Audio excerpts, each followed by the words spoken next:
painting is poetry that is seen rather than felt, and poetry is painting that is felt rather than seen. And I was kind of like, bitch, you can wrong answer.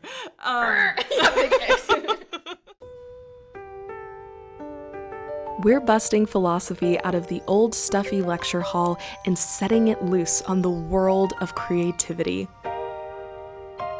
Join us as we explore the unwritten aesthetic.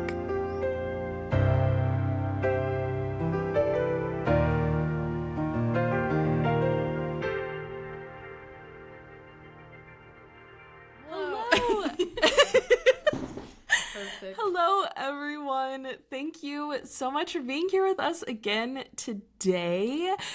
Lauren, as always, so lovely and fabulous to see you. I'm so excited to be chatting. Likewise. Me too. I've been looking forward to it all week. Me too. Well, today you had the fabulous idea of talking about the unutterable, the ineffable, and even in saying that, I'm like, maybe we should start from the very paradox that is in trying to talk about the thing that we can't talk about. So, yeah, yes. I guess I'll throw it back to you for initial reactions about how we can start doing this, and also maybe why did it feel like now is a good time for us to have this conversation? I thought it was your idea. Maybe it was your idea. Well, either way, I think it is a good idea to talk about it. It could be both. I don't want to take credit for it. No, no, but I think it's a good thing to talk about because I think it gets at the heart of what drove both of us to philosophy in a way. Starting back in the day in high school with AP English literature. Yeah. And reading things that weren't in the curriculum, but were very insightful. And for me, it all goes back to this sort of crisis of language, like the question of whether or not we can convey the entirety of human experience and all that exists in language. And my initial response to that question would be no, but it's definitely worth trying. It's an inherently limited and flawed medium. Like there's always something lost in translation when you're going from human experience to, a linguistic mode of expressing aspects of human existence. But it's nevertheless a worthwhile endeavor, I think. Yeah. And for me, it kind of, I was thinking about it before we were recording, and for me, it's almost something like sacred. Like it almost is something religious and almost mystical.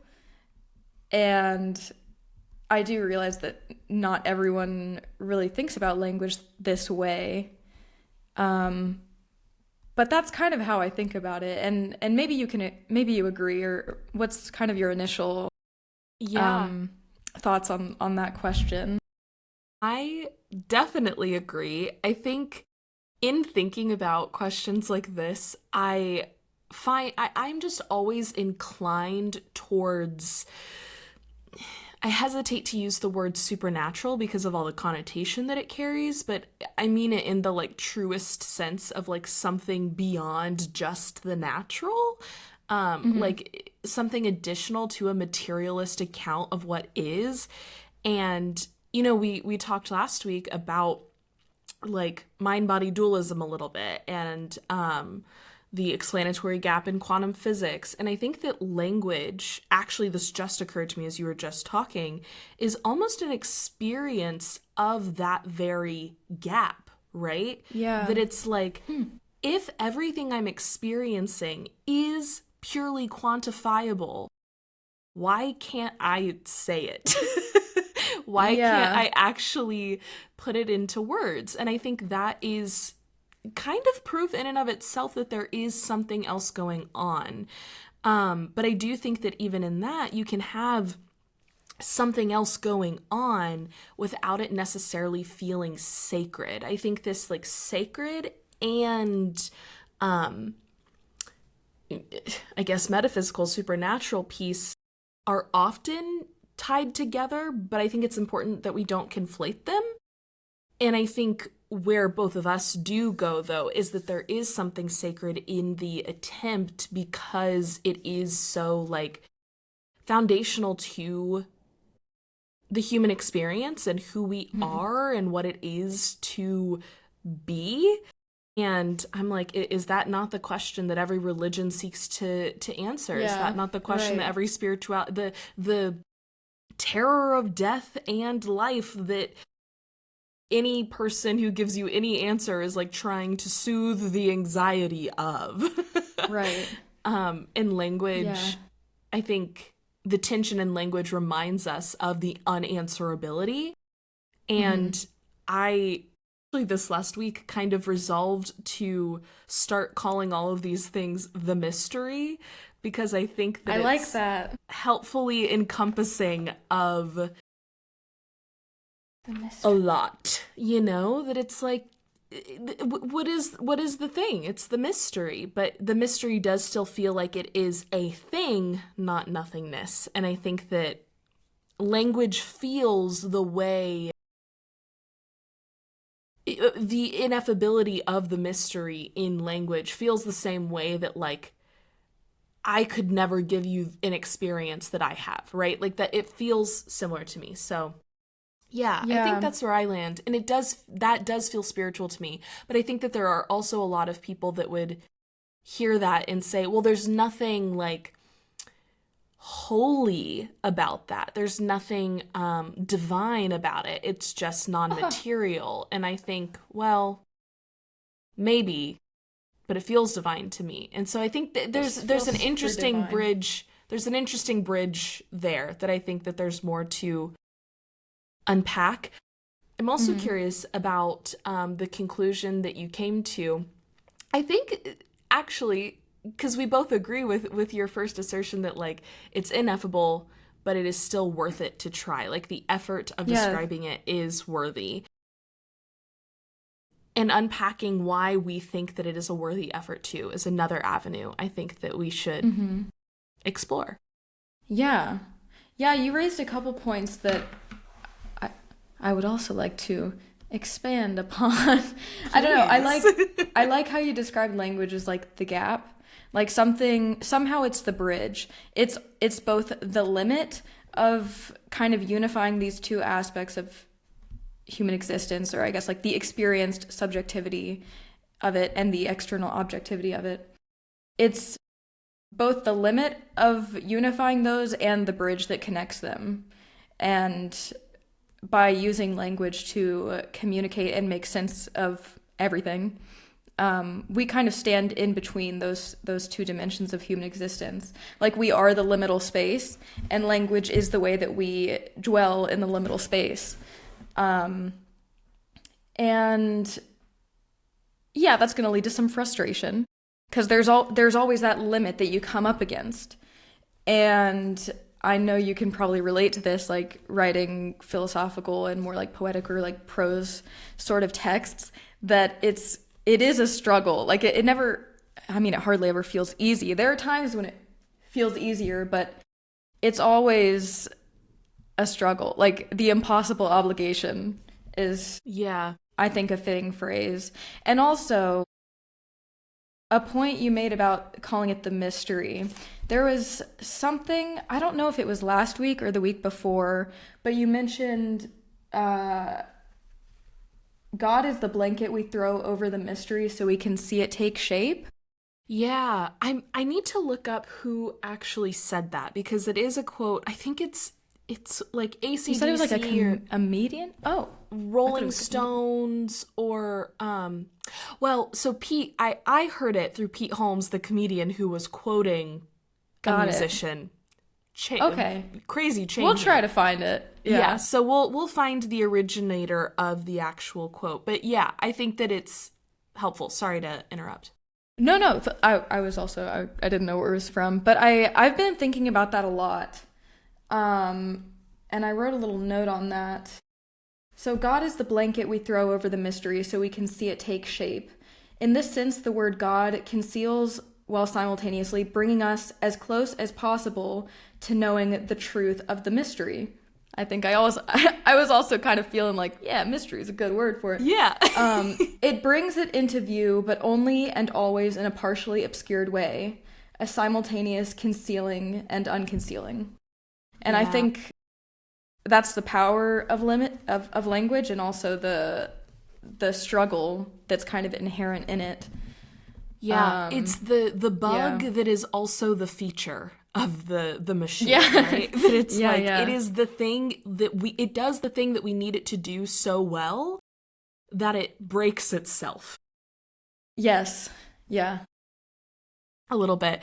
One thing that arose in my mind when you said that was actually using, like, if we think of God as a language, like, obviously God is a word, right?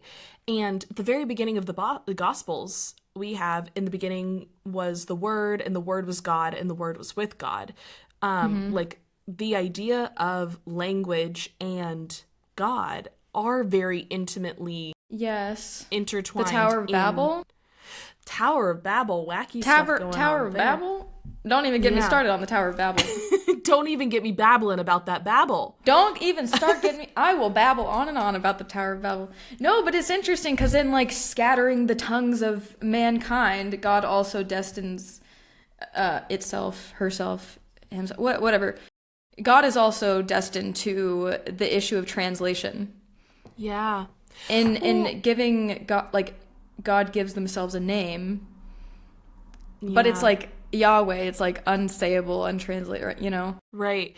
Which it's also interesting that this is a little off track, but so many like modern evangelical Christians kind of distance the idea of their God from the Old Testament Yahweh because there's so much in the Old Testament that is shitty. Yeah, he was Old Testament God was a little bit petty. Not just petty, but like commanded genocide. Turned people into pillars of salt. Right, gave rules for enslaving people, like horrible. Yeah. And so new modern-y evangelical New Testament God's a little bit more chill. That's Yahweh, and this is God, and it's like, oh, what? So you're kind of using that as a linguistic tool to distance your belief from the problems, which is interesting. That Yahweh is supposed to be the thing that's ineffable, that you're kind of I think Yahweh in and of itself has actually become it now holds a meaning that the quote name never was supposed to, right? That it's supposed to be something ineffable, which I think is like it's a name for like a figure. It's a blanket over a mystery. Right. But we've kind of come to use it as if it's like a name, like how my name is Lauren. Yeah. Like Yahweh names like a particular being or something like that. Yeah, it's a specific entity. One thing that I've started doing, I guess I've done it for a while, and sometimes I just fall out of the habit of it, but recently it's felt like really aligned to keep doing again, that I'm curious your 2 cents on. When I'm writing, because to me, I wish that God, the word God, didn't carry all of the connotations that it does. Because it's actually a really helpful word.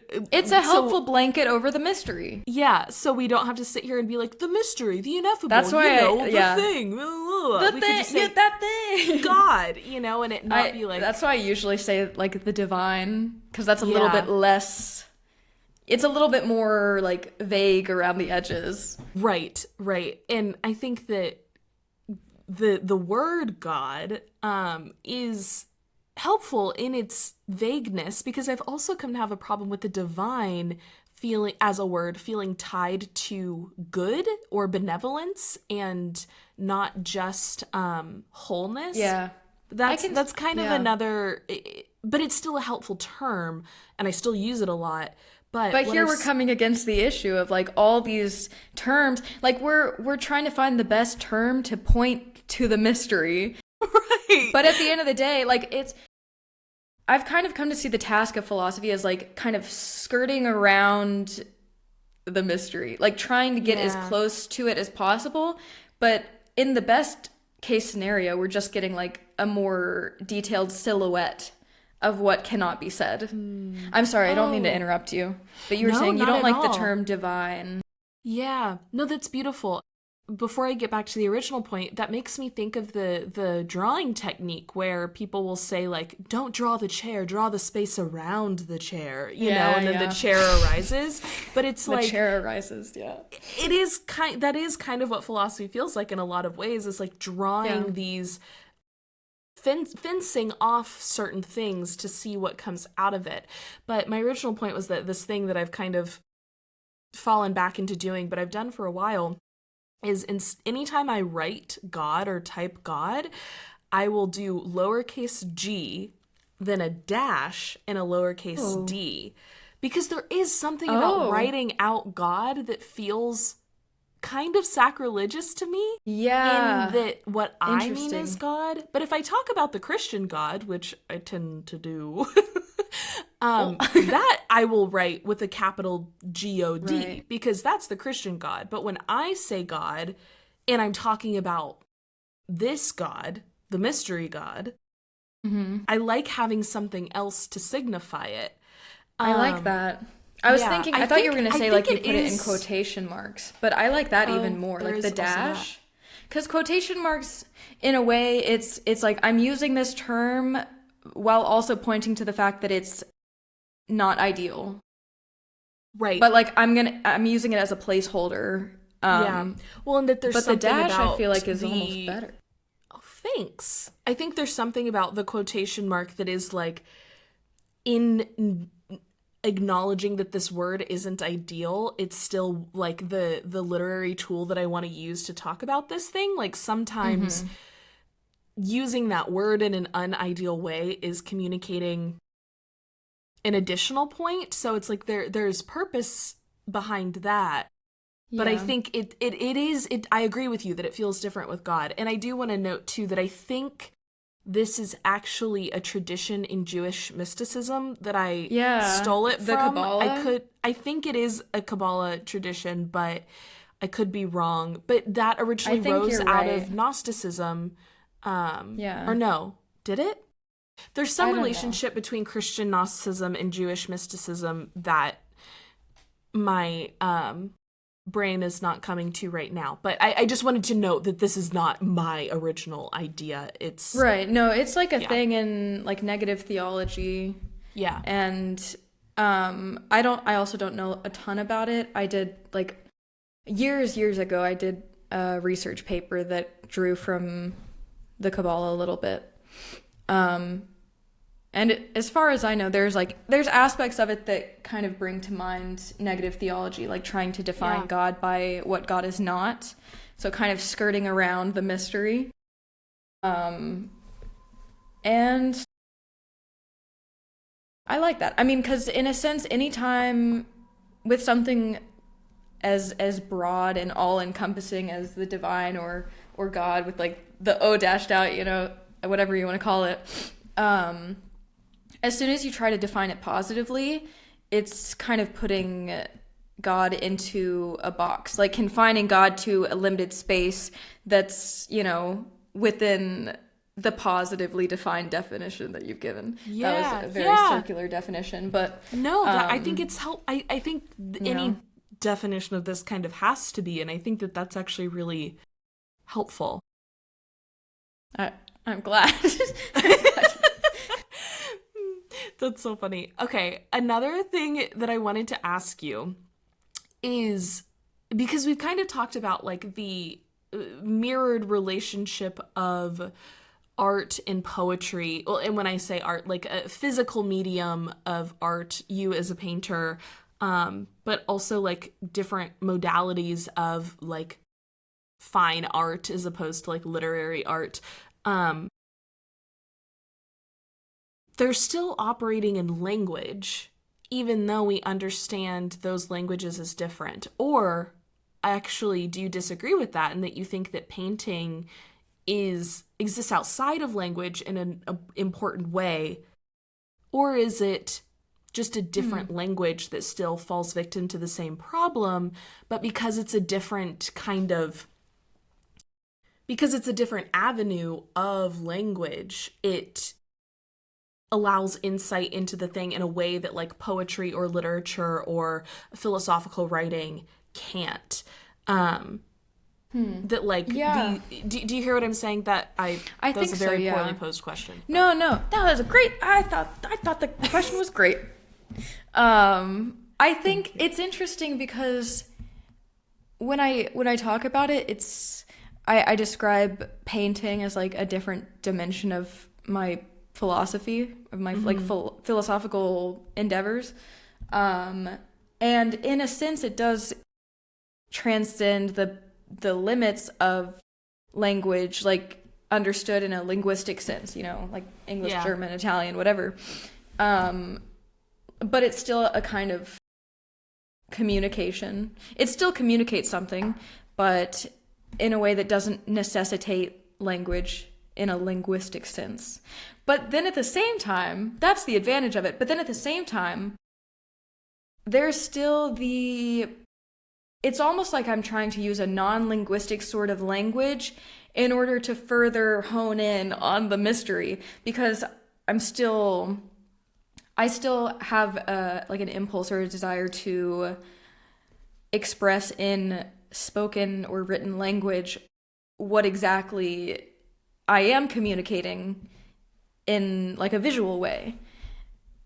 So in a like the non-linguistic sort of language of visual art kind of pushes me further, like to get closer to the mystery. Yeah. No, that makes a lot of sense, because I do think that there is a very real like experiential piece of it that like a painting engages the senses in a different way than written word does. Definitely. And I think that when we're talking about an experience, senses are the dimension through which we experience. So even though we're using our eyes for both, it's very different stimuli. And something came across my feed that I was like, oh my God, I gotta tell Lauren this. Oh. And it's a Da Vinci quote. And I was like, I feel weird about this quote being like isn't it so beautiful quote? Like one of those, because there are certain quotes that are like, yeah, it's trite, but it's nice and it's great. I'm fine with that being like enshrined in our collective conscious. That's great. Yeah. This one, I don't know. And so it's Da Vinci. Okay, I'm really curious. Painting is poetry that is seen rather than felt. And poetry is painting that is felt rather than seen. And I was kind of like, bitch, you can, wrong answer. I really, this has happened on so many podcasts where I'm like, I want one of the big Family Feud exes with the, like, buzzer noise. Can we add, like, special effects somehow? I was wondering, like, can we? I want to add sound effects, like... like woo, like I want to add like a like an audience like, clapping. Okay, you know what we can do? Actually, I just think that'd be funny, or like a tangent. Whoa. We can add in a live soundboard in Riverside to click on things and have it just record in live so we can hear them too. So that sounds fun. That sounds fun. We should look into that maybe. That would be so silly, but yeah, it's like it's seen rather than felt. It's like the experience of painting doesn't just stop at the eyes.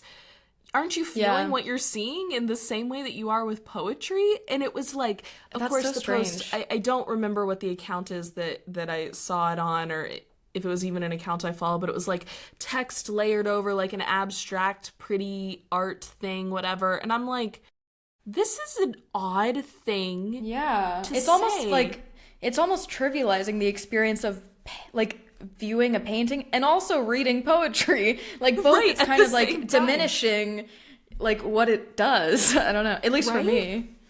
No, I agree, because it's like, well, you are seeing a poem, and like, what about concrete poems and acrostic poems? And you know, even though those maybe aren't great examples, but poems are visual in a lot of ways too. Like some poems are really meant to be read the same way other poems are really meant to be spoken out loud and heard and performed.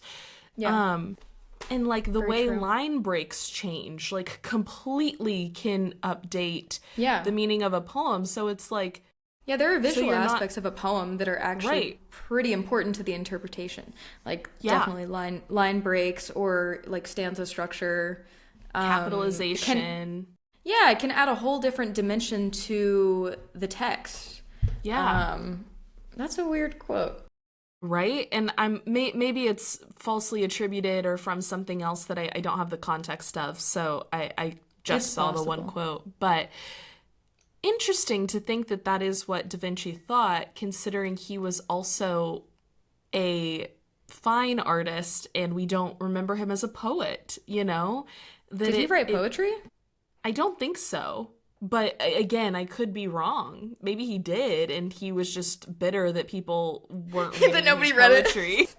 It. They're like, people only know me for my art. Poetry is something to be felt. Yeah, people are like, oh, what an amazing painting. And he's like, you haven't read my poetry.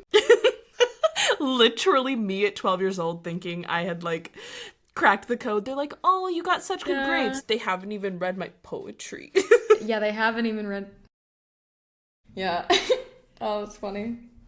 But okay, so I'm glad we share that intuition. So what's the relationship between the felt and the seen that he's talking about then? I don't know where to delineate the two. Me neither. I think it's really weird to try to separate them with such stark boundaries. You know? Is there a separation? I don't think so. Is it a mistake for us to conflate them? To conflate them? Like that something that is seen is automatically felt?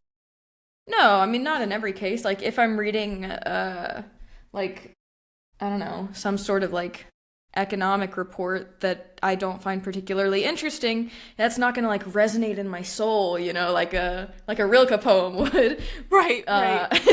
But maybe for some people. But it not for me. So then I guess what are we talking about when we say felt? Because couldn't it still, it may not like resonate in that way of the ineffable, but it would certainly invite a feeling, frustration. Like if you're reading an instruction manual, boredom, right? It's like those are still feelings. So part of me is like, what do you mean it's seen and not felt? Don't you have to immediately feel it if you're seeing something? Yeah, I mean, there's like the more mundane understanding of like feeling, which is like every sensory perception, like sight, smell, touch, all of those is a type of feeling. Is a feeling, and then there's in like a literal sense. But then there's sort of the more poetic, flowery sort of feeling where it's like something's like pulling you. Yeah, does it sing? Exactly. Yeah. And that's, I mean, I don't even know what that is. I can't even point to what that is. I don't think it's, maybe one day in the future we will be able to reduce it down to a particular like amalgamation of physiological like responses or whatever, but that sort of feeling in itself is unsayable, ineffable. On this, like it's like a sensation of the mystery. Ooh, yeah. It is kind of like the physical sensation of experiencing the mystery. So one thing there's an audio documentary that just came out that I have yet to listen to, but I'm very excited to, because I'm listening to an interview right now with the creator of it about consciousness and how consciousness is, she's asserting as a materialist, she claims that she's a materialist, she claims that consciousness is fundamental to the building blocks of life. And who is it? Annika, Oh goodness. I'm curious. The documentary is called Lights On. Annika Harris. Okay. Um, and she's a scientist by trade and then got really into consciousness and how all of these Hmm. things arise. And she, I think, almost like pushes panpsychism back into the realm of possibility in the sense that it's Oh. like there's something fundamental about consciousness that is material that we don't understand, but is kind of the building blocks of reality in an interesting way. And in Hmm. this interview that I'm watching, we'll link it down below. It's an episode of the Within Reason podcast with Alex O'Connor. Um, she constantly is talking about how, like, I'm aware that this sounds crazy. I'm aware that I sound Me insane all the time. right? It's so relatable. But she brings up this example about split brain experiences and Like when they how sever the corpus callosum. yes, exactly. Okay. And we have several examples of how the left brain and the right brain can no longer communicate with one another because the corpus callosum has been severed. And you have people who because the right hemisphere controls the left body and the left hemisphere controls the right body, the left side of someone's left eye will be shown a picture, but their right eye won't. And then they will be asked to draw what they saw, and the other side of their body will be able to draw it, but they cannot tell you why. Yes, yes, because it's And like it's the language processing versus the speaking part. And there's also yes. one, I forget the guy who does the paintings of like, it's a bunch of fruit and stuff Oh that looks like yeah. faces. And like, if they Yes. show it to one eye, they're like, that's just fruit. Like, they can't tell that it's like a A face, you know? face. I know what you're I forget talking which about. side is which, but I'm sure I can Yeah. find that study. It's a But classic. it's a classic. It's a But classic. Yeah. in It's an in iconic this study. an iconic study. We know this Yeah. diva. We know But this diva. um The split brain diva. the split brain diva. But in talking about this, she said, and you know how sometimes you just need to hear something in a different way to make it like give a new insight. She was like, the left brain is what's responsible for our language, for communicating these things, but it is missing. The right brain isn't able to tell it to what's going on, and that's why they can't communicate anything, right? That like because of that gap. But in a healthy, unsplit brain, that's why we can do that, right? The corpus callosum allows us to be able to see something, draw it, and tell you why that's happening. Um, I wish I could but remember. I hate that I forget so much stuff from like years ago. Like I know one of them was yeah, it makes me mad that I can't remember. There's like I don't know. I don't want to try to pronounce it and pronounce it no, wrong, but that's okay. But I thought it was interesting that she said, you know, we see this phenomenon of like meaning being stripped in the ability for communication, for language, right? Like the meaning literally falls away because it is lost in the split corpus callosum. And then I was like, well, yeah. hang on just a minute.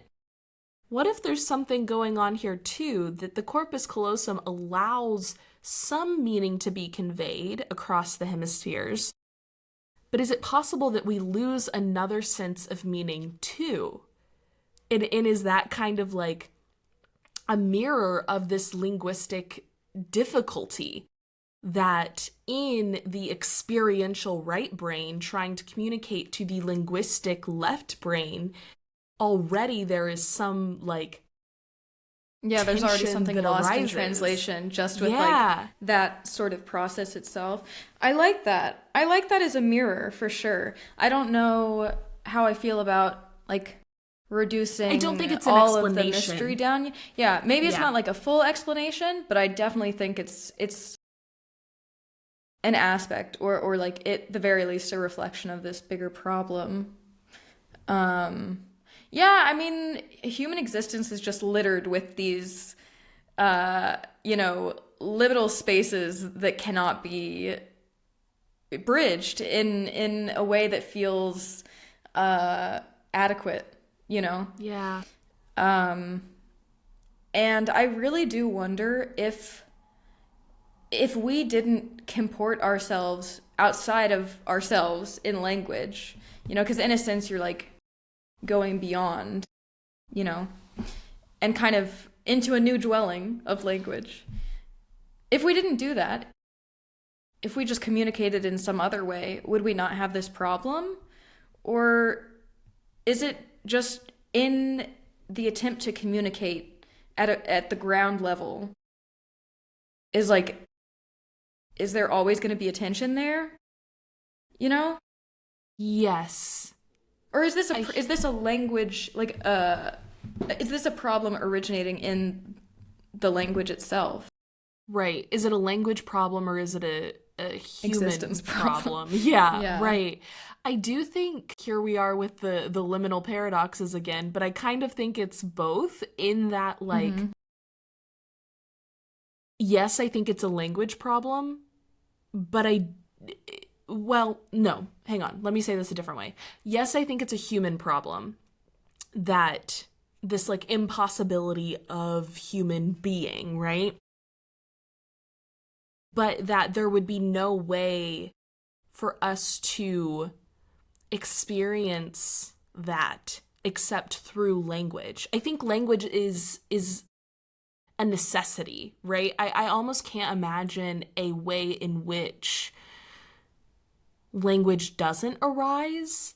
And therefore it's like, well, this is a tension with language, but I think it's kind of because language is the shell through which we experience the thing. It's if language is the blanket that we throw over the mystery to experience the mystery, yeah, the blanket is separating us from something about the mystery, but also, like, the blanket is necessary.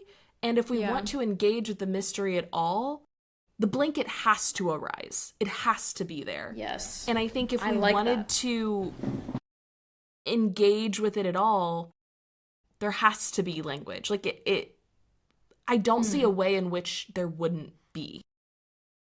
Yeah. But that is just very an well intuition. Said. Oh, thank no, that's you. very, very well said. Yeah. It is really hard to imagine. I think the only possible... Yeah? I was just gonna say, if you could imagine, which I think this is maybe where you're about to go, what would you imagine it being? Like, if we try and entertain the idea of something that can communicate the ineffability of it, that solves the language problem, what would that thing look like? I don't know, because I'm trying to trace it back, and I'm trying to imagine, like, what set of circumstances would have to be in order for this,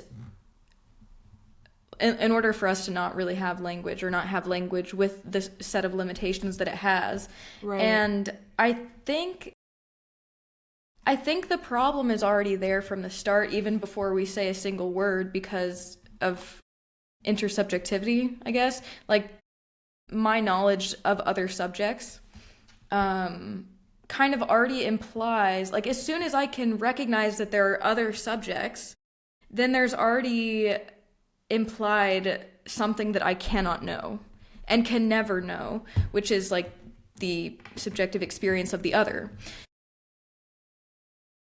And so it's almost as if language is there as an attempt to bridge that gap. Yeah. And to, like, communicate something shared, even though there's the knowledge in the background that's, like, at the baseline, we're never really going to be on the same page exactly. Because I have my subjectivity and you have yours. But language is us trying to, like, meet in the middle despite that. Yeah. Boundary. I love this, and I think you're really getting at, like I have goosebumps right now. I'm like, ooh, yes. Wow. Because I love that. I think there is something in, oh, I love that you said it's language is something shared. And the problem with intersubjectivity is that, like, by asserting that I am a subject, that I am a self, you are kind of denying the fact that you are a part of some bigger thing, right? It is saying I am separate, I'm severed from something bigger, but I think that this mystery is the thing that connects all of us, is the thing that is like, I mean, call it soul, right? Like, there's a little piece of the Holy Spirit within all of us, but it also exists within everything, right? Fingertips of God's awareness, yeah. Right. But when you say, but I am a self, it almost cuts off that path to connection. And it's like when you said at the very beginning of what you were just saying that, like, if it starts at this issue of intersubjectivity, it's like in separating yourself from a singularity, from a whole. Yeah. You are already divorcing yourself from the mystery in a certain sense, not in a like bad or immoral way, but in a way that you have, when I say you as though it's like an active choice, I think that could be debated, but that you have like distanced, separated from the very thing. And yet the thing that you're trying to describe is like getting back to the thing that you already chose to not be a part of anymore. And so it's like, well, of course you're not going to be able to do that because you almost shut down that pathway in becoming a subject. I see. I don't know. No, I think you're onto something there. My intuition is that, I mean, we spoke about this last week a little bit, kind of the idea that it's only amidst being as a whole that anything like a self or a subject or the notion of I could arise in the first place, which kind of makes sense. I mean, stuff has to be here. And then I'm also in the midst of things, you know, in the soup of things that exist. And it's within that context that I can posit myself as an individual subject. But part of me almost feels like if existence was just existing amidst the soup of things, and nobody posited themselves as a self, nobody said I am, no one said it, then I don't think there would be a mystery, because then there's nothing. As soon as you say I am, you create the separation. And as soon as you separate the fundamental unity, then there's like this abyss in the middle that you're like, oh shit, I gotta put that back together. You know? Yeah, you're bringing tears to my eyes because this is like you're like defining what G-D is to me, is like if no one said I am, then there wouldn't be anything. And almost like what we were talking about earlier, that it's like in the beginning there was the Word, and the Word was God, and the Word was with God, but like Yahweh is supposed to be ineffable, but it's also taken on this other thing. It's like God still posits himself or themselves in texts, theoretically, right? Like through the word of man and blah, blah, blah, blah, blah. But, you know, I think it's fine. We can call Old Testament in this God literary sense. I think that's fine. Yeah, Old Testament God is definitely a man. Let's be clear. Yeah, only a man would be so spiteful. It's true. Funny. Oh gosh, Old Testament God hates non-binary people. Let's get that straight. Well, I can't say that. I'm not a non-binary person. Or okay, why that's can't such you a say tangent. that? I mean, I guess not. I'm not a scholar of the Bible. I would have to imagine that someone who I think it's okay. Gives like the way that instructions people on talk enslaving about people wouldn't be pro gender abolitionism, but wouldn't be like no, I think it's fine to talk about Old Testament God as a he, because that's how people talk about it. Like, and that's yeah. I haven't read the Old Testament in a while, but that's probably how it's translated, right? I think so. Yeah. I think yes, it's the capital H he for sure. Yeah. Which is, But I think our viewers know that we have a more amorphous understanding of God at this point in the podcast. Yeah. But for the sake of simplicity. Right. So I do think that you're so on it in that it's like, in order to be aware of wholeness, you have to posit a single subject.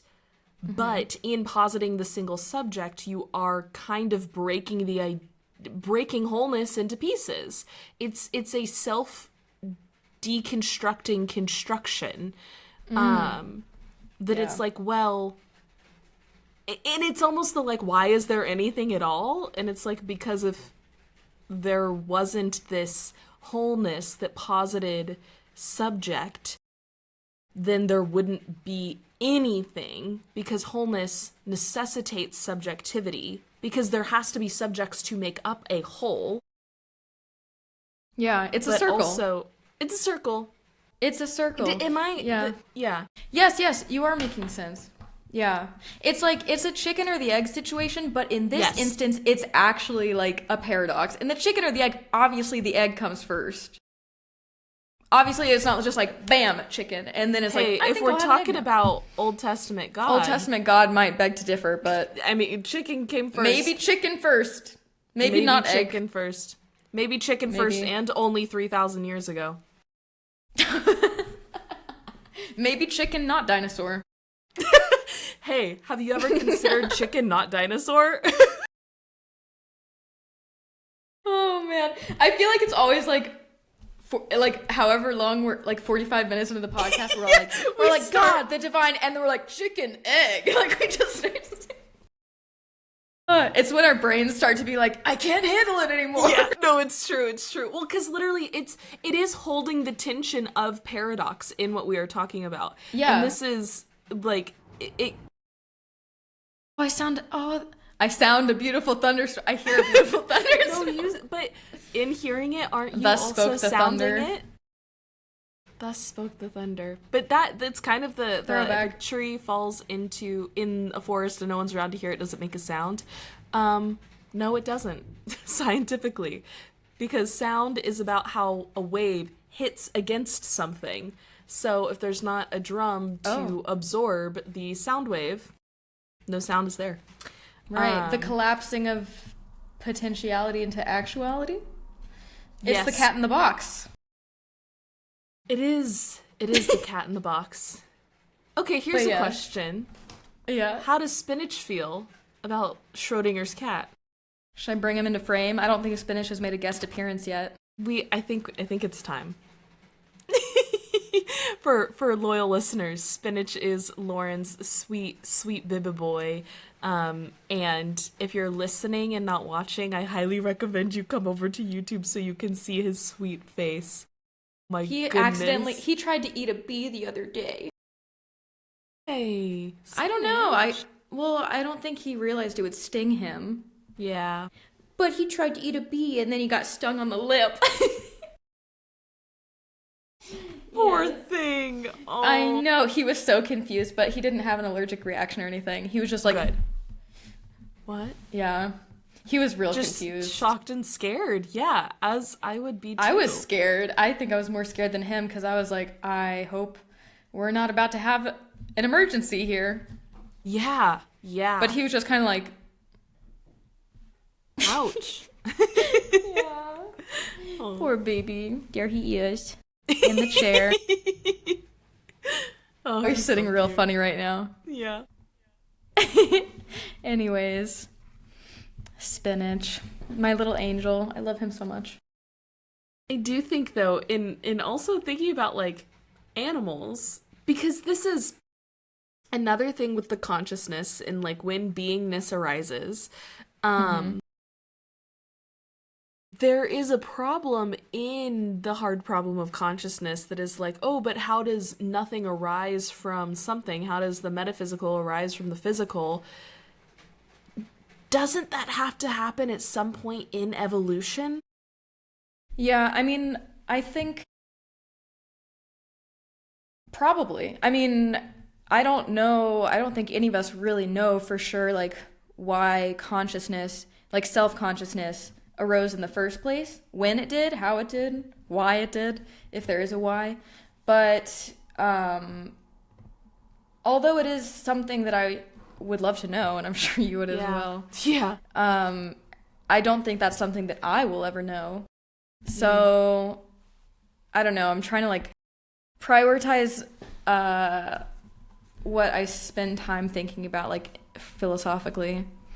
And I think maybe I'm just kind of giving up. Maybe that's I don't know. I don't know. What do you think? I think in terms of that, because I know exactly what you're talking about, and it's kind of like there's so many things that I would love to understand on a deep level, but only so much time to, like, have my nose in a book. So what are the things that I want to study? And I think often it really does kind of just come down to preference. Like, what do you find the most engaging intuitively, naturally? And then we like to give explanations for it, right, around it. I think some of it could be like, oh, I enjoy the feeling that, like, I could actually reach a conclusion here. I could formulate some sort of solid ground to stand on. Whereas with these other questions, I can't. And therefore there's something that, like, feels difficult about spending too much time on that. But I think that the things that we're drawn to, I think there is some enjoyment that is part of that distinction in, well, what are the things that I enjoy thinking about the most? And for me, I always tend to describe it because I'm like, well, it's the most important question. Of course I care about, like, why is there anything at all? Why am I anything at all? And what does that mean for the way I live my life? And it's like, well, those are the biggest questions. Of course that's the one I'm going to be interested in. But it's like, maybe not. Like, there's plenty of other people who are interested in other things that they're just kind of intuitively drawn to. So, yeah. I don't know. Yeah. Oh, you made it yourself. I loved the thunderstorms. Oh, okay. I didn't. It's really peaceful, actually. Okay, then I'll leave it. That's just me, though. Open. That's just me. Hey, that's okay. Yeah. If it makes it more difficult to edit the stuff, then I get it. We'll just have some storms in the background. As long as can you still hear me clearly? Oh, yeah, for sure. Okay. I'm trying to find this quote, but I can't find it. That's disappointing. Do you want to give a gist, or is it one of the quotes that you need to, like, have? Well, I don't know, because we were talking about animals very briefly, and we touched on the Holderlin lectures from Heidegger last week, but in it he has this one point where he's like, okay, well, what's the difference between, like, the human being and animals? And it's like, it's not, this is the closest quote that I can find. Where there's no language, as in the case of animals and plants, there is, despite all life, no manifestness of being, with a Y, and for this reason, there is no non-being either, and none of the emptiness belonging to the nothing. Plant and animals stand on this side of such things. Here there reign only blind pursuit and opaque flight. Only where there is language does world prevail. Only where there is world, that is, where there is language, is there supreme danger. I don't think that's the quote I'm looking for, but kind of getting at, like, language, like, where there is language, there is world. That's, you know, like, it configures our experience in a fundamental way. Yeah. And not in the sense of, like, what is it? The Sapir-Whorf hypothesis, whatever that is. Like, that what somebody's native language is literally shapes, like, what sort of things they can think about. I don't think it's like that in the way that it configures our existence from the ground up. I think it's like what we were talking about with, like, language is a way of dividing the fundamental unity of all that is. And in that division is, like, the mystery is born. Right. it is. But I wish I could find yeah. it. Yeah. I can't find the actual quote. That's because okay. I think it's a little bit contentious. Maybe we can put it in the description if you find it eventually, or if you find it in the episode, that would be great. But I do think that raises a question of like, is language, in the way that we were talking about, like, is consciousness fundamental? Is language fundamental? I think my intuition says language is a symptom of being, not that being arises from language. But I think that in him saying, like, where there is language, there is world, it's almost like where there's smoke, there's fire. But language is the smoke, not the fire. I think is my... Oh, I like that. Why did you do that? I do a peace sign, it does it. Really? Why doesn't mine do it? It only happens to me. It and I only don't know gives why. you thumbs up. Only you get balloons. But add effects I using hand wonder, gestures. Turn on reaction to express yourself with a hand gesture during a video call. Click okay. Never mind. I'll do that later. We can't do it in the middle of recording. I want to turn mine off though, because the other day I literally was having an intense conversation for making meaning, and I think I did something like this, and it looked like a peace sign, and literally it was balloons, and I was like, I'm talking about this person like losing their mom. Like I can't have balloons coming. Like, sorry for your loss. I don't have balloons. It'd be funnier if I did, but yeah. No. Next time. That's so funny. It's so funny. So, okay, I do think the last piece of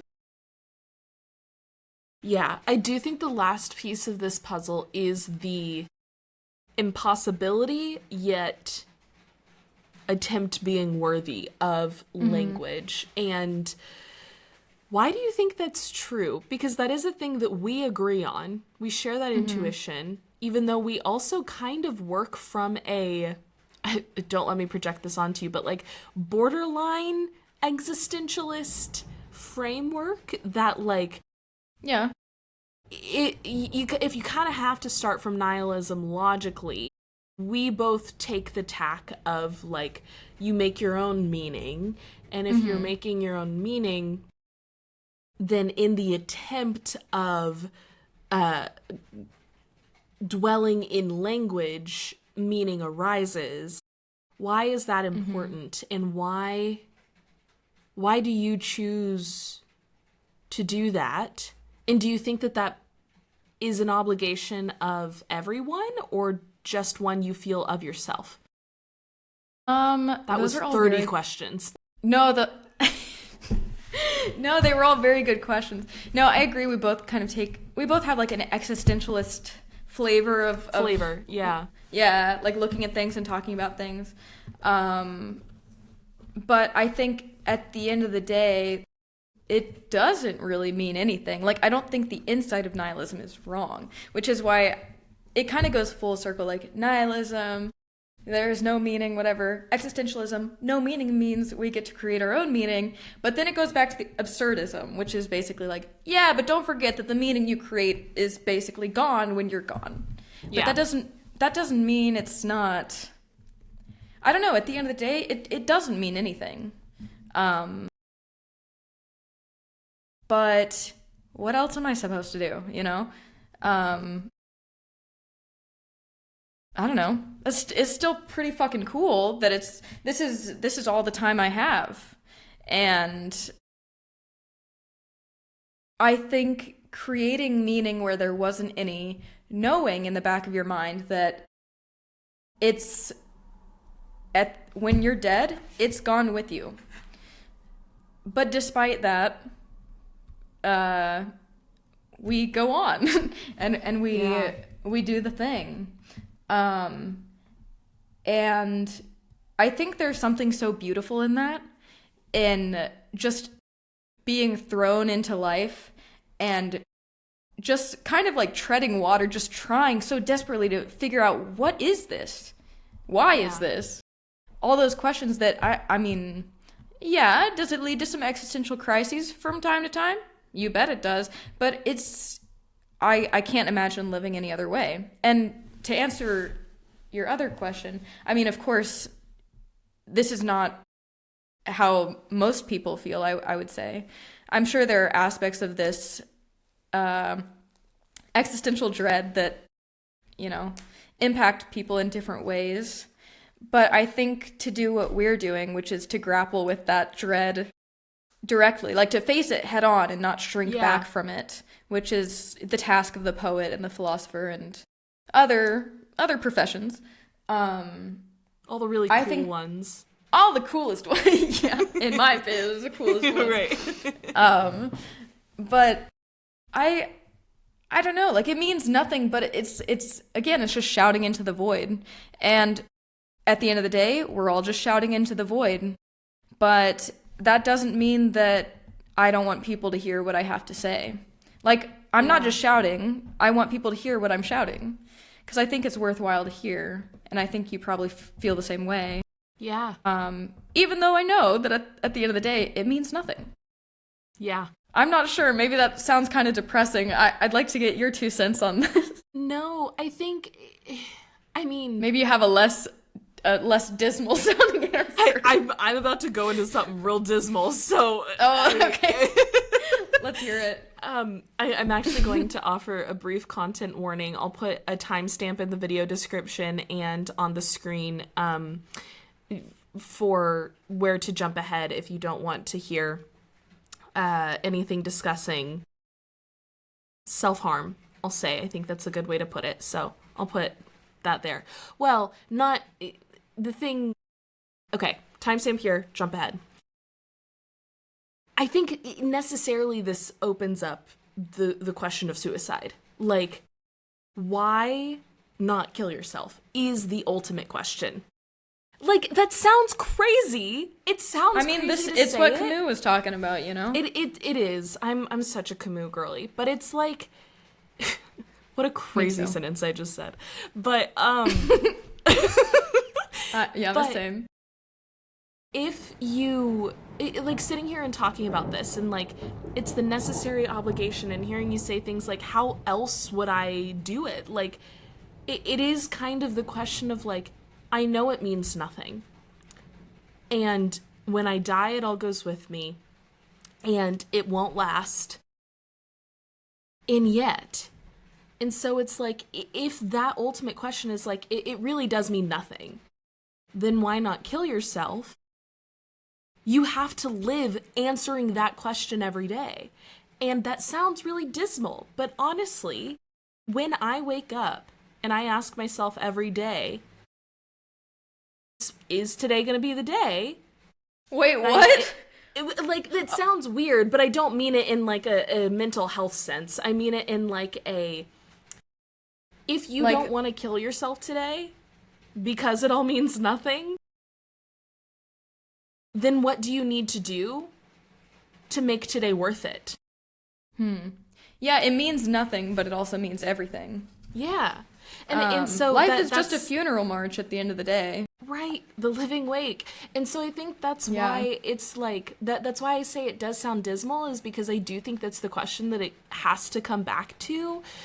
But it is also the most affirming thing that I've ever felt, because as someone who has struggled with mental health and has felt days that feel truly meaningless and truly like sitting at the bottom of a void, it's like the days where you pull yourself up by, like, even the phrase pull yourself up by your own bootstraps is paradoxical in that, like, you can't, how could you pull up something attached to you? Like, you're gaining momentum out of nothing. Like, the physics of it makes no sense, but that's very much what it feels like. That it's like, well, I am the thing that is pulling me up out of nothingness, like, truly. And that feels like something to me. And it makes me think about, just like in this, like, why is there anything at all? The universe chose, in some weird sense, for there to be something rather than nothing. And if we are not fractals of universe experiencing itself, right? Like this whole fingertips of God's consciousness thing. We're star stuff. Did you know we're actually star stuff? Did you know we're made of the stars? Did you know? I'm trying to tuck my hair behind my ears, but for one, it's too short, and for two, over your headphones with your short hair. Do you know we're star stuff? Did you know that we're star stuff? Twirls hair and posts on Tumblr. We're also lightning and thunder and rain. Which it's like, again, it sounds trite and overused, but I do believe it in that it's like, if this universe is such that it chose to be something rather than nothing, it makes sense that we have that same intuition too, because we are a fractal of that larger universe. Yeah. And I think that that's kind of what this intuition mirrors. And in asking the existentialist question, it is, I mean, just like you said, how else would I live? It feels impossible not to. And I can't put a strong finger on why, but I can say that it, even though it doesn't mean anything, that it doesn't mean nothing. Yeah. There is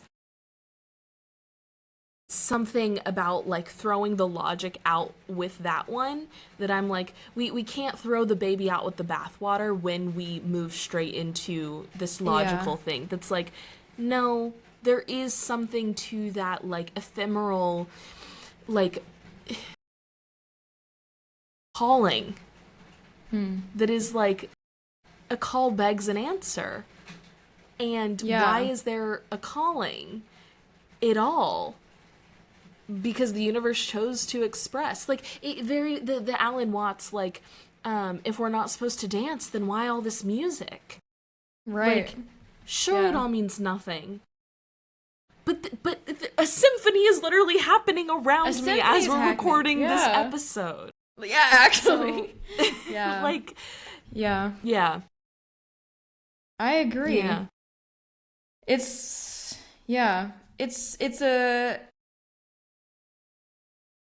a torturous and beautiful thing, life. And I don't know. Yeah, like, I just can't imagine not trying to point to what that is. Even though every time I try, it's just, I'm always coming up short. But I still, it's like, it's not like I can sense the mystery and then be like, oh, well, I don't know what that is. I guess I'll just move on with my life and do something else. Like, every aspect of my life points to that. And yes, if all of life points to one thing, what is that thing? Yeah, it's not only an impossible obligation, it's an obligation. It's an inescapable obligation. Yes. And it's also, I think in this, like, the terrifying, weighty obligation is also, like, in the same breath, like, the beautiful call of purpose, right? It's like, both, it's the thing that makes me want to vomit and the thing that makes me not kill myself, right? Like, at the same time, which it's like, that's the only thing worth going forward. One thing that I do want to ask about as we're getting to the end of this here is, you said, like, I can't not, like, what am I supposed to do? Feel that and then just be like, oh well. Oh no. Like, I tried. Okay, whatever. I'll go be an accountant. And not that you can't be an accountant. You can be an accountant and also recognize the mystery in your free time. Right. You know? Like, accountants are always the example that's used. I'm starting to feel bad for accountants, but I know. There's probably, I don't really know any accountants, really. No. But I'm sure there's some there's definitely accountants out there that recognize and grapple with mystery.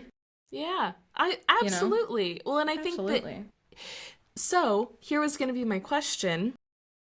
Why, I was going to ask, why is it that we seemingly see people do turn away from this? But I think the real question is it impossible to turn away from it? Because even in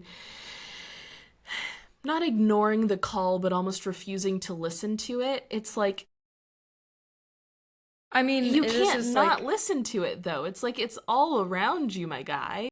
I think you can not listen to it. I mean, it's philosophical. So? It's philosophical suicide. You know, like, It's Yeah. hard. Okay. It's hard. Like, life is this unwavering beckoning that's just so in your face that it's like, oh, like, you know? That's, Yeah. It's hard to deal with. It's hard to, I mean, as we've kind of pointed to here, like, it's a struggle. It's torment, but it's beautiful. It's something divine. And I can totally understand why people, if they get a glimpse of that, they'd be like, nope.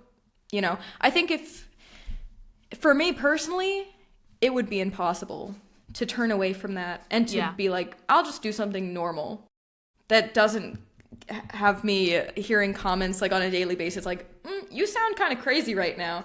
Like, for me, there's no other option. I'm sure you can relate to that. Totally. No, I completely But I think agree. there's definitely a sort of coping where it's like, people react to this sort of confrontation with like this existential dread in lots of different ways. For some people, it's going to be a more like a more grounded, kind of purposeful goal. Like, existential dread, I'm going to, you know, do this particular job and make like a comfortable, like steady life for myself and do this and that. Yeah. And then, which is worthwhile. I mean, that's still a meaningful creation of meaning. You know, that's the beauty of existentialism. It is a choice. It is a choice. It's a choice. And so different life paths, different religions, all are valuable in that way because it's all a response to the mystery to create meaning. Like, it's all a sort of coping. Even philosophy is a sort of coping. Painting is a sort of coping. But there are some that there's some forms of coping that grapple with the mystery more head on, and others that kind of try to conceal it a little bit. Yeah, some keep the mystery more at hand. Like, which some are like a response to the mystery, and others are like a sort of dialogue with the mystery, maybe. Ooh, yeah. No, I actually really like that because I do think that with religions being a part of this as like a response, it is very much, and this is, I think, my main issue with religion as a construct, is that it is an answer. And even though there are, of course, like questions and journeying and like all sorts of things that happen within religion, and all of religion is not a monolith and all religious people are not a monolith, but I think that the main problem is that at its core, it is trying to be a clean-cut answer of like what happens when we die and what you need to do to kind of solve this dread, to like take care of it and put it away nice take and care of neat. it, fold it up as and put it opposed away to, and be like, okay, I've dealt with that.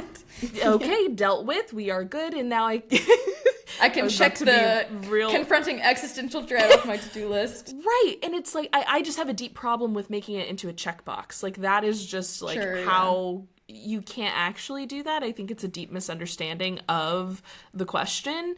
But I do think, but like, I'm also, you can not all religious people and not all religions really do it like that, but I think that in saying, like, I mean, Christianity is the one we're the most familiar with. It's so I just continually use it as the example when we go to religion, but like, Jesus Christ is the Son of God. He is the one and only begotten Son, died on the cross for our sins so that we may have everlasting life. If you believe that and you ask Jesus Christ to come into your heart, your sins will be forgiven and you're good. I'm like, great. That is a very clear solution to the call. Easy. Yeah. So I've done that. Let's say, at one point in my life I did, but it's like, let's say now, like, I am fully on board with it. I do the thing. I'm baptized. Okay, now why not kill myself? Because that's a sin. But why? But it's like, it's good. You're good. You solved it. And now you can go to heaven forever? It's like, okay, let's get this show on the road, then, buddy. That sounds pretty cool. Let me just speed run this. As opposed to the suffering that is human existence. What's the quote that's like, I'm forgetting who it is, but there's some quote that is, if suffering is not the point of all of human existence, then whoever created it did a really bad job. Which, again, I think that suffering necessarily implies like a beauty and beneficence in and of itself. I think like when we think about like terror and beauty, like it's all sublime, it's all of it. So when I say that it's suffering, it's like, well, again, existentialist everything is flavors. everything. It's like, well, suffering is meaning. How do you make the suffering meaningful? But yeah, it's like, that's why I think I like, there's a logical problem that I have with the checking the box, because it's like, okay, you checked the box. Now what? It doesn't really solve the issue, though. Yeah. Yeah. I agree with you there. And I think sometimes, like, I'm sure there's people who will listen to this and hear how we're talking about the mystery and be like, that sounds like its own sort of religion, which it does. I mean, I admitted at the beginning of this that it's something that's sacred to me. Like, it feels sacred. Yeah. And that's fair. Like, Yeah, maybe this totally. maybe this is just a whole nother kind of coping. It is. But hey, I think, we all gotta pick one. right. I think it's actually vehemently fair to say that it is a kind of coping. And even in, like, there is something, I mean, But, I like, don't want to admitting implicate... that it's coping is, like, that's... I think, yes. It's, yeah. It's a response to the mystery. Yeah. As religion. Yeah, I don't know. Anyways. Well, and I think maybe a slight difference between religion and, like, it being, like, a spiritual worldview is, like, religion, I think, fundamentally has to exist in, like, community and a tradition that is almost sort of passed down. Like, there's something... Like a cultural context of the sort. Yeah, to that's important, whereas the thing we're talking about, I think, is very individual. And actually, I would say the downfall of this path. Because that is the beautiful part of religion, is the community that it creates and that arises out of it, and the ability to have support. And I think that's actually part of why our friendship is probably so strong, is because it's like, there's not many people who live not many people choose this path, and it's hard to relate to. Like, it's not many people are like this. So not when that you come that's across better inherently, it's just different. But it's just right. So when you come across other people like that, at least for me, I'm like, they're a real one. Yeah. Reese Brown is the most real one I know, to be fair. I am the realist. so real. I am a chicken that didn't come from a dinosaur. That's how real I am. Wow, you were just there. Old Testament God was like, boom, Reese Brown. Yeah. Give her feathers and some wings. Pillar of salt. Yeah. Pillar of salt. Pillar of Yeah. That's so funny. That's something I thought about yesterday. Like, I want to find a way to make the way that I live into less of a solitary practice. And I think how you're going about that, I mean, with the podcast, that's kind of a nice way to do it. Cool. But the insights that I've come to, even though they won't be helpful for everyone, I don't know, I just want to share it somehow. I want to build a sense of community, you know? I think that is, like, kind of what we're doing truly here, the heart of the Cohere Collective, is that, like, if this whole thing... Coherence is kind of the blanket that I have chosen to throw over the mystery for this thing. And the reason why it's a collective is because I think that's the fatal downfall of meaning-making practices that aren't entrenched in tradition or ritual, is that they become solitary. And we're seeing this, like, uprising of secular humanism in, like, churches that are... like churches and communities that have this ritual and have this routine and have this community, but don't have the sense of, like, a supernatural or the logical fallacies that come in with religion. And I think that is also missing. The reason why those aren't succeeding, they're not lasting. I mean, they're growing a little bit and they're getting better and they're doing more and more. And I think there's obviously an audience for that. But the reason why it doesn't stick is because you do need something... I hesitate to say hierarchical because I don't think it needs to be hierarchical, but you need something wholer than yourself. That's what it is. It's like an outward Yeah. hierarchy, not an upward one. That it's not better or more good than you, but is bigger than you, and that is a shared belief in that way.